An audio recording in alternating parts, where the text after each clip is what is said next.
Good evening to you all. Welcome to our nightly news. I'm your host, Mariam Zian, and here are the headlines for tonight. Algerian President Mr. Abdelmajid Tebboune announces snap presidential election for September 7th, 2024 during cabinet meeting.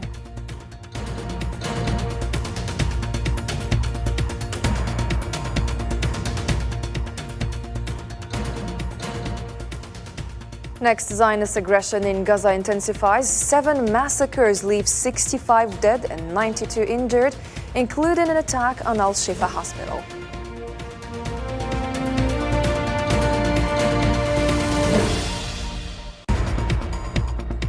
And Vladimir Putin wins 5th presidential term in Russia with overwhelming 87% majority.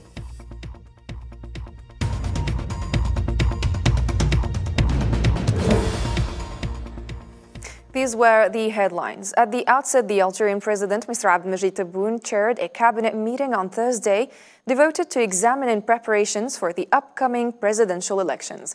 The President of the Republic decided during the meeting to hold snap presidential election on Saturday, September 7, 2024, with the electorate to be called upon on June 8, 2024. The meeting was attended by the Speaker of the Council of the Nation, the Speaker of the People's National Assembly, the President of the Constitutional Court, the Prime Minister, the Chief of Staff of the People's National Army, the Director of the Cabinet of the Presidency of the Republic, the Minister of Interior, Local Authorities and National Planning, and the Chairman of the National Independent Authority for Elections.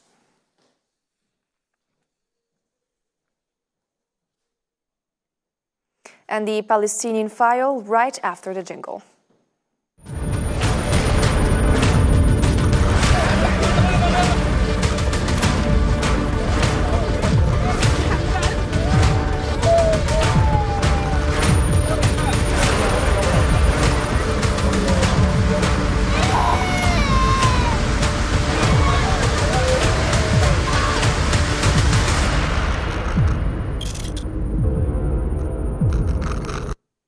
Palestinian Ministry of Health said the occupation army committed 7 massacres, as you followed in our top stories, against families in the Gaza Strip, leaving 65 martyrs and 92 injuries during the last 24 hours. This brings the number of victims of the Zionist aggression to rise to 31,988 martyrs and 74,188 wounded. It's worth recalling that Palestinians are suffering a barbaric Zionist aggression that continues for the 166th consecutive day.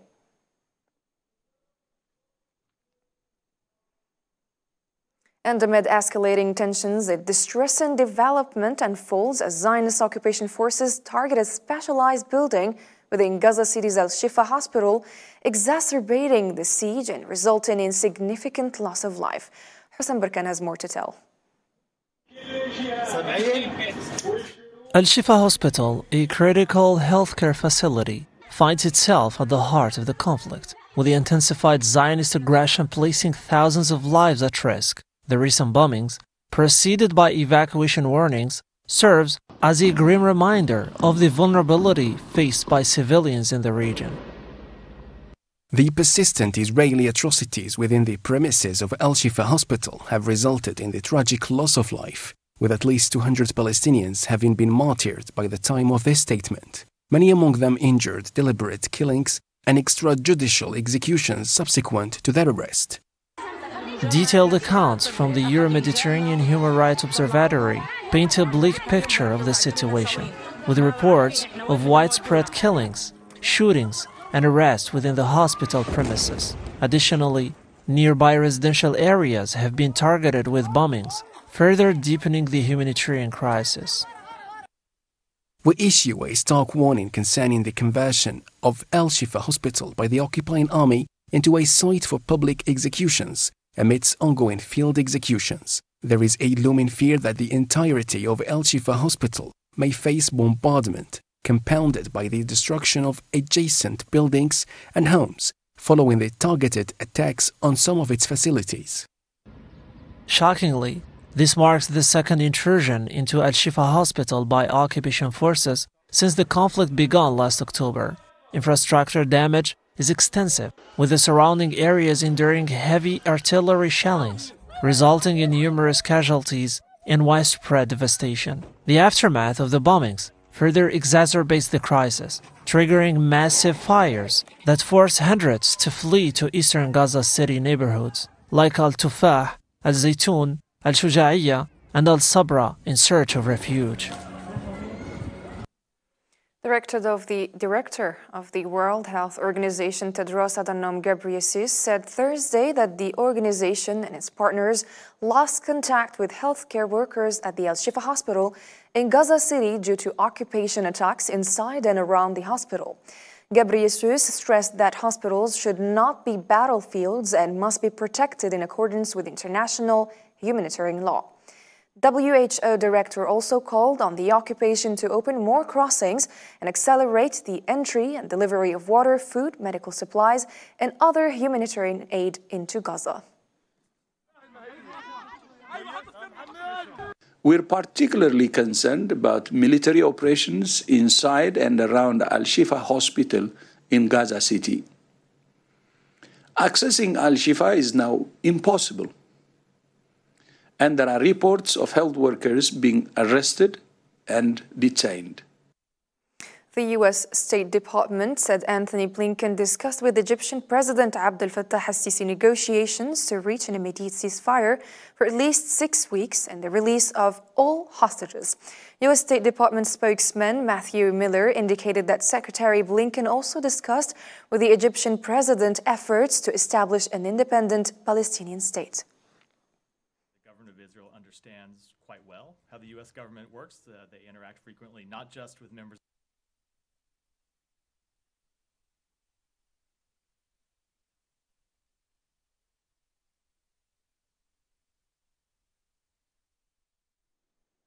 The United States will bring a resolution to the United Nations Security Council for a vote on Friday morning calling for an immediate ceasefire in Gaza as part of a hostage deal which would get hostages released and help enable a surge in humanitarian aid.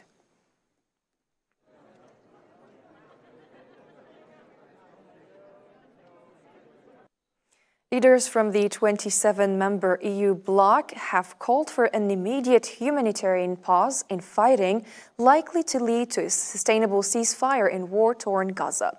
They also urged Israel not to launch a military ground operation in Rafah. Marwa Bilawar. After discussions on the Middle East at a summit held in Brussels, where the war in Gaza was high on the agenda, EU leaders called for an immediate humanitarian pause leading to a sustainable ceasefire. The breakthrough follows 5 months of deep divisions between the 27 leaders, whose failure to coalesce around a call for a ceasefire has put EU unity under stress. Following intensive talks on Thursday evening, EU advisors hammered out a statement palatable to all 27 leaders, deplored the catastrophic humanitarian situation in Gaza and its disproportionate effect on civilians, as well as the famine caused by the insufficient entry of aid into Gaza. Leaders also urged Israel not to proceed with its planned invasion of the southern Gazan town of Rafah, where over 1 million Palestinians are estimated to be sheltering from war. We call on the government of Israel not to launch a ground operation in Rafah, because we can imagine what would be the consequences if such an operation would be launched. They also demanded that Israel abide by the International Court of Justice's landmark order in January, which obliges Netanyahu's government to take measures to prevent genocide in Gaza. The conflict has divided member states, with some showing greater support for Israel and others condemning the situation in Gaza. But the increase in death toll and warnings of a dire humanitarian disaster in the Strip has seen the bloc push for more urgent action. About 70 former American officials, diplomats and military personnel have urged President Joe Biden to take a firmer stance on the Israeli occupation, stressing the need to safeguard Palestinian civil rights, basic needs, and curb settlement expansion in the West Bank. They emphasized concrete actions, including possible aid restrictions, to address these issues, condemning the killing of civilians in Gaza.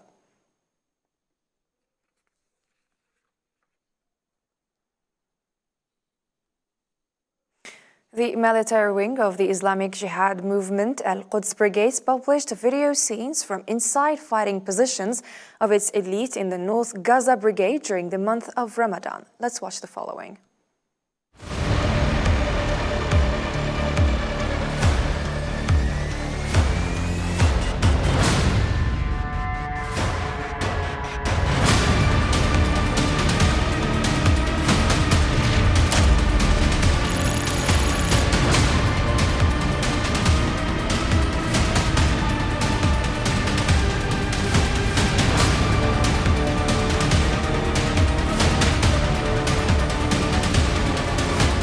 ما رميت إذ رميت ولكن الله رمى كرمال شهدائنا كرمال أسرانا الله أكبر ولله الحمد.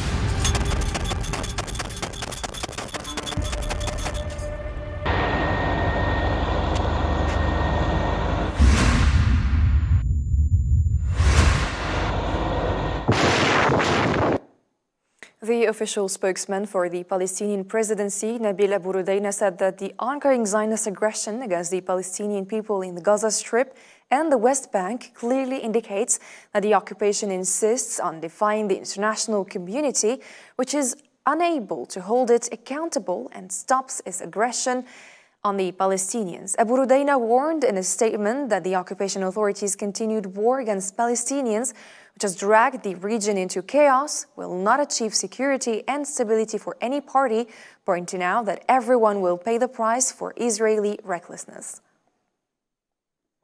The need of the people.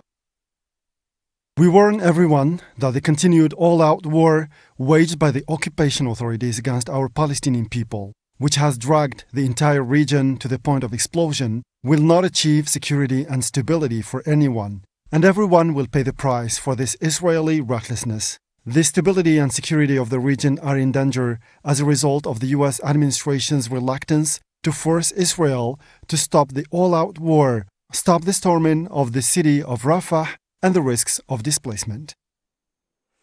The UN Secretary-General Antonio Guterres emphasized the urgent need for a ceasefire in Gaza during his recent visit to Brussels to meet with European Union leaders.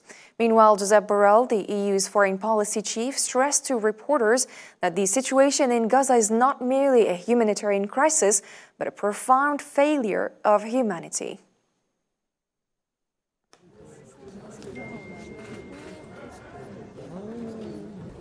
Number of civilian casualties in Gaza that is unprecedented in my times as Secretary General. And a basic principle of international humanitarian law is the protection of civilians. We must stick to principles in the Ukraine as in Gaza, without double standards. What's happening today in Gaza is the failure of humanity.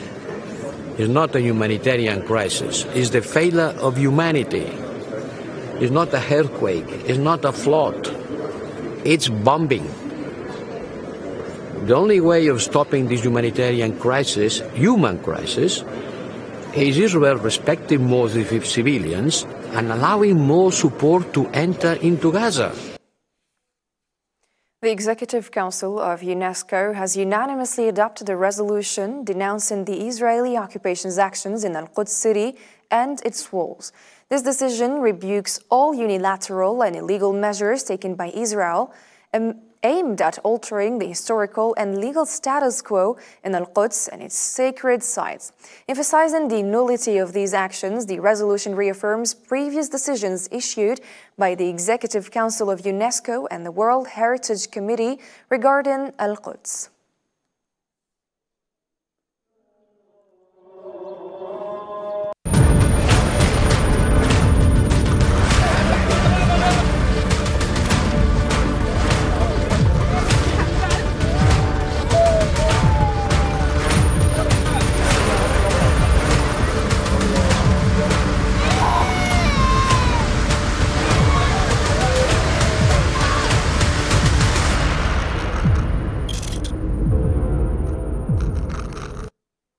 In other developments, the United Nations envoy to Syria, Pedersen, emphasized that the only viable solution to the Syrian crisis is a comprehensive political solution. During a session of the Security Council on the situation in Syria, Pedersen urged the Syrian government to take tangible steps and involve relevant international parties in a crisis resolution process. He also called for the implementation of Resolution 2024 to alleviate the suffering of Syrians.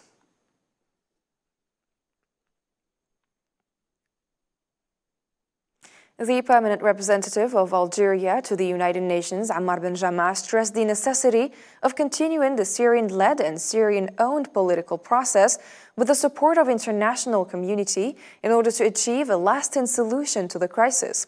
During his speech on Thursday in the Security Council devoted to the situation in Syria, Ben Jama said that it is necessary for Syria, in light of the critical situation it is going through, to get out from its current political and economic stalemates. I give the floor to the representative of our... We urge the parties to overcome the current deadlock regarding the convening of the 9th meeting of the Constitutional Committee.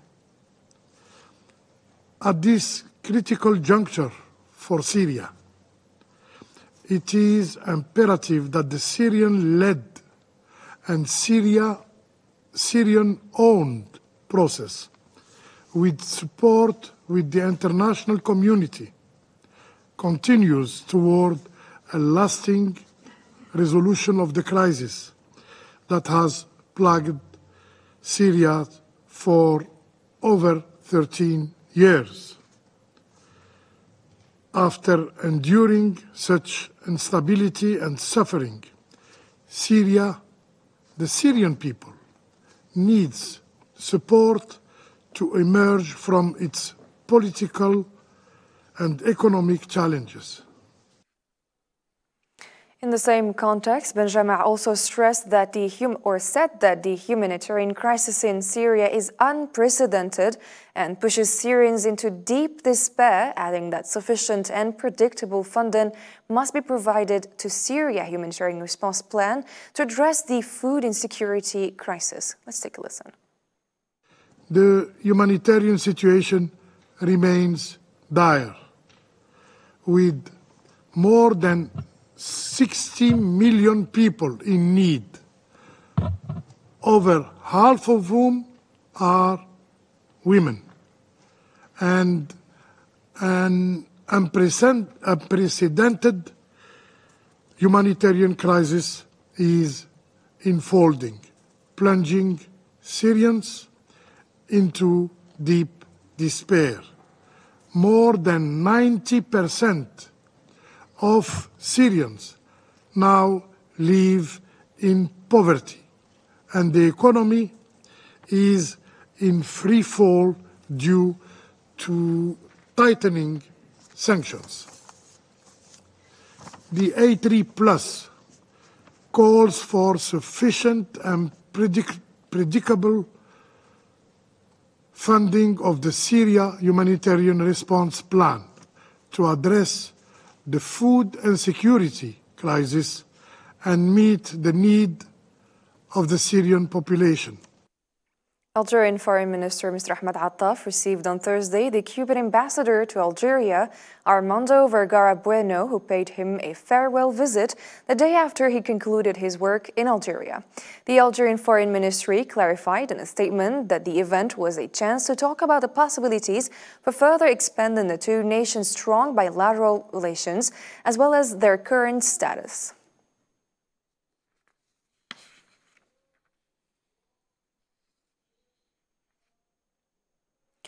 Ubi Bushraya al-Bashir, representative of the Polisario Front, confirmed the progress made in recognizing the Sahrawi people's right to self-determination and independence, highlighting the need to uphold their sovereignty over their natural resources, following the public prosecutor's conclusions before the European Court of Justice.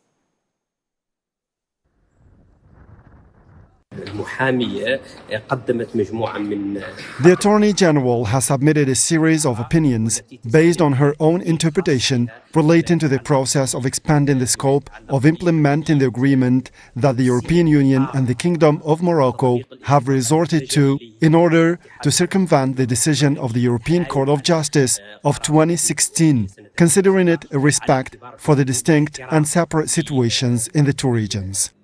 At the end of the day, it's just the opinion of the Attorney General, and we are looking forward that the judges of the European Court will affirm, as part of this agreement, the legal context and the jurisprudence which were strongly enshrined by the decisions of the European Court of Justice in 2016 and 2018.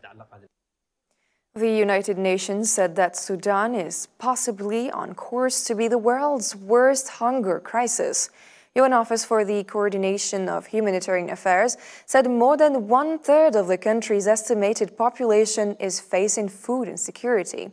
The United Nations has appealed for $2.7 billion for Sudan this year and has received only $133 million, which jeopardizes its relief operation.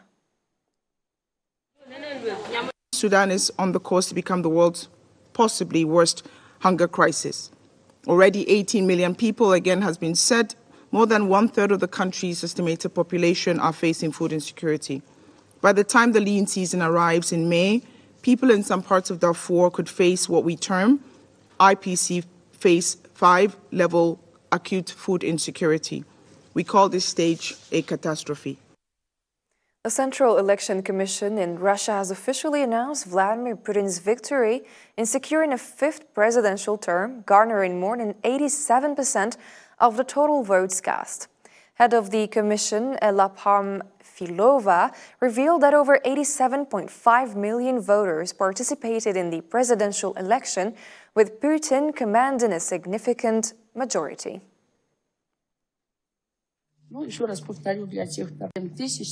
Now about common results of voting. 76,277,708 electors voted for Vladimir Vladimirovich Putin, so the same result remained 87.28% from total number of voters who took part in voting. Russian President Vladimir Putin expressed gratitude to Russians in a pre-recorded video address published on the presidential website on Thursday. He declared that elections have shown that Russia is today one big united family. He also showed support for the course of politics and economy in the country.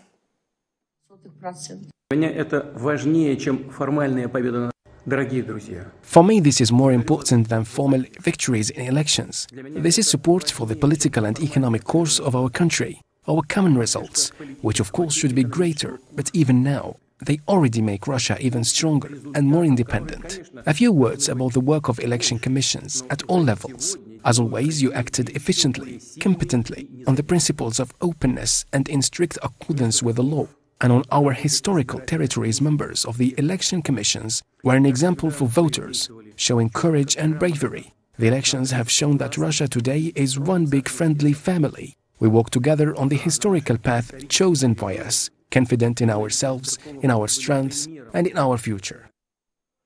That was it for tonight's program. Thank you for joining us. If you missed any part of the broadcast, you can always check it in our social media platforms. Have a good night and take care of yourselves.